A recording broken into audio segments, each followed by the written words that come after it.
Welcome fellow watch lovers. Today we're looking at the San Martin 6200 Black Bay 58 SN004 limited edition in the blue variant. I believe this was a collaboration with watchdives.com. First, let's talk about the specifications of the watch. We have a ceramic bezel, slightly domed sapphire crystal glass, kind of the top hat style.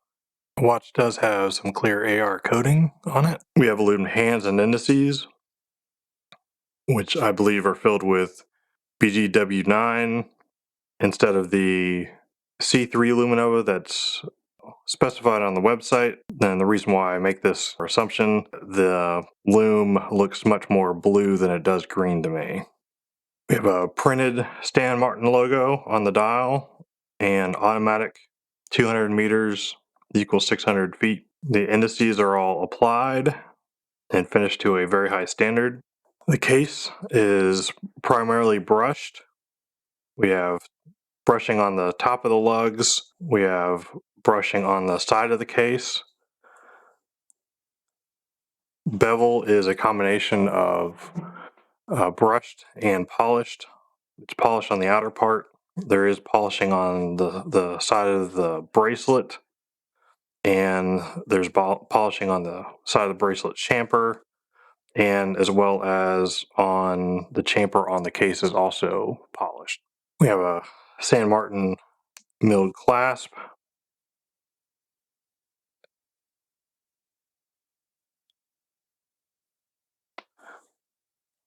Clasp with the San Martin hex logo on it. There is 4 micro adjustments on the clasp.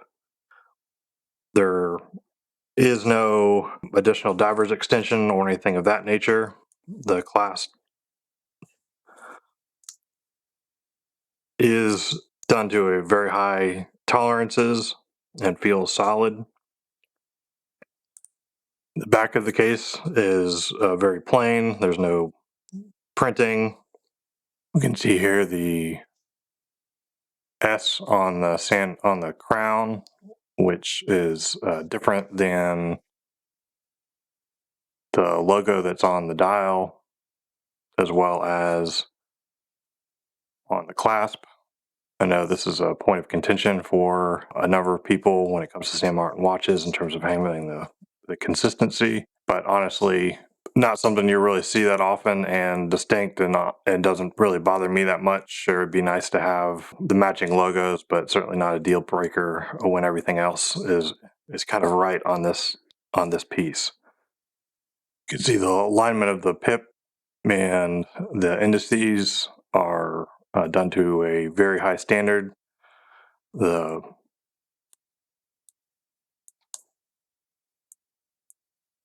line up extremely well across the range of movement.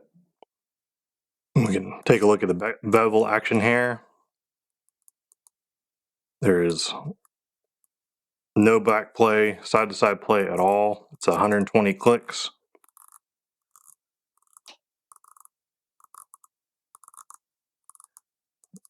If anything, it's a little bit on the tight side. I would say that out of all my watches, it has kind of the highest tolerances and feels the most refined and accurate.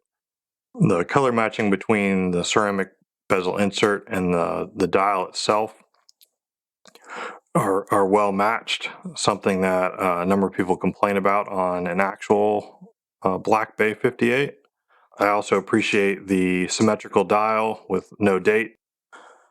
With the NH35 movement inside, it does have hacking and hand winding. You can see, pulling out to the second position gives you the hacking. Pushing in one position is going to start the watch back. It gives a phantom go state function because of the fact that it is an NH35 inside of it and not an NH38. Threading is done to a high standard.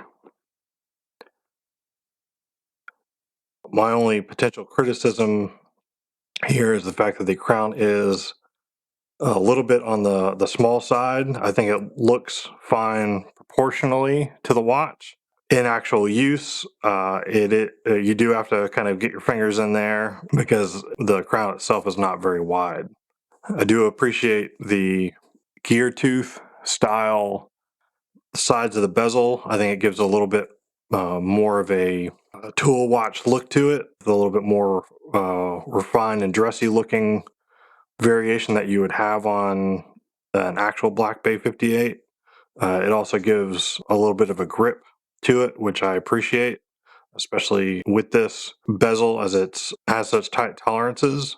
You can see that the bezel does come out of the side of the case, and therefore makes it easier to turn. Let's take a look at some of the measurements.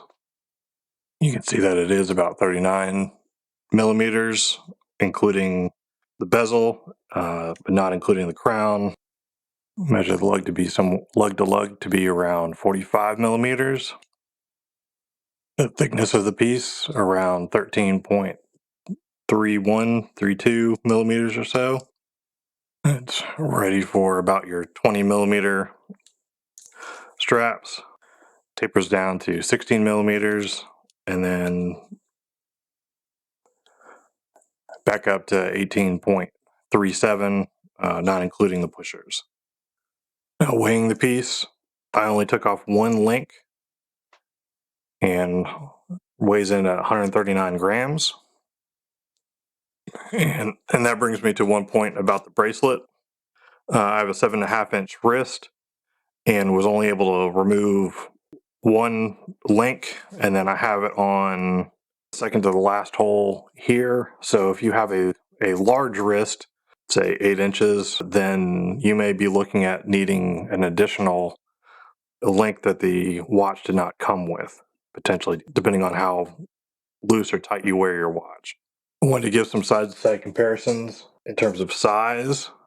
Since this is about a 39 millimeter watch, here it is against another Black Bay homage. This one is Pagani design.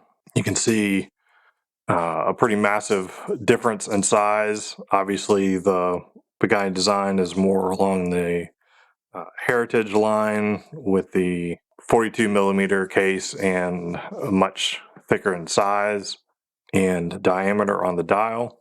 Compared to the Pagani design, Chrono Black Bay homage, you can see the size difference that the uh, Pagani design looks like again, a bigger watch. And of course, let's put it up next to kind of a traditional sub homage, which is a 40 millimeter style case, but obviously has a much thicker lugs, wider case, and things like that in addition. I hope that provides some size comparison for you. As I realize, 39, 38 millimeter case may seem small on paper, and if you look at it side by side to all the other watches in my watch box, it does look noticeably smaller. But at the same time, there's some sort of magic that happens when you put it on your wrist, or at least on my wrist, where I thought all these other watches looked okay, and then this one arguably looks even better. The proportions, it just hugs your wrist well.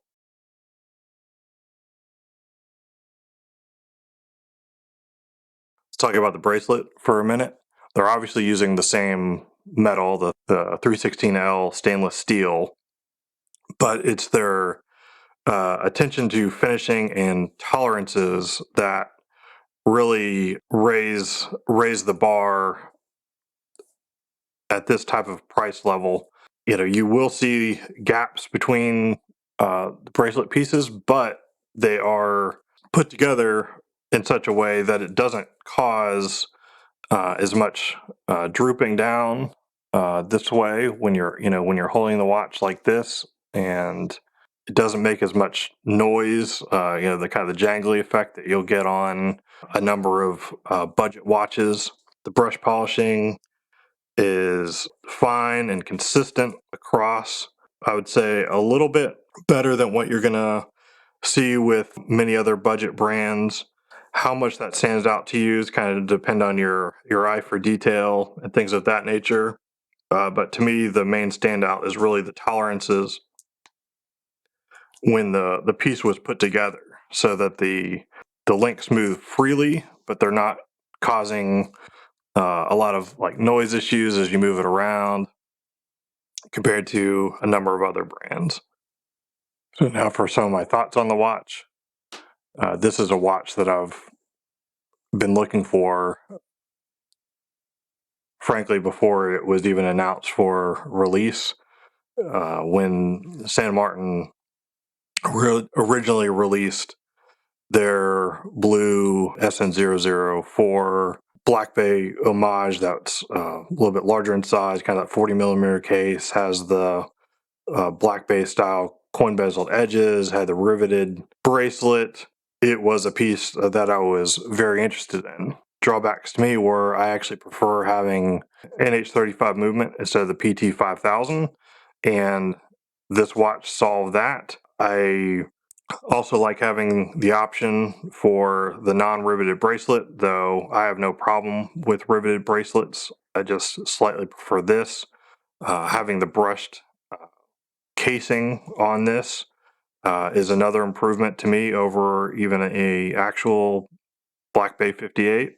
There's just so much that's right with this watch for my own personal style that this is one of my most coveted pieces, and I realize that may sound a little odd at such a budget price point to be a watch I like and appreciate that much, but I think that the quality of the piece really speaks for itself when you see it in person, and this is absolutely going to be one of my favorite watches that I own.